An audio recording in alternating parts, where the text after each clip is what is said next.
All right, 2002 BMW. So you want to change the rear shock. There's access through the back.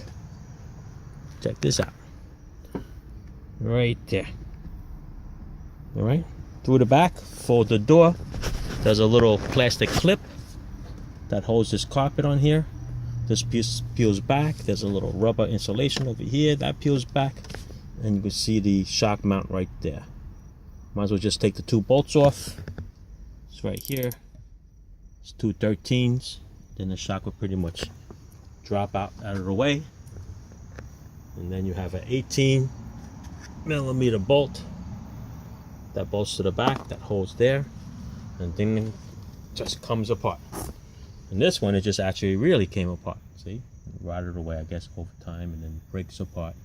To take this nut off, it is a 16, but it's spinning, so you have to hold the shaft. I put the little vice grip in there, spun it off with a little ratcheting wrench. Beautiful. And there's the mount right there. And there's a new shock right there. It's a Gabriel.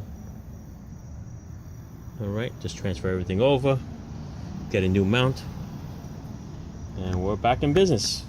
And don't forget, gotta do the other side too. Over and out.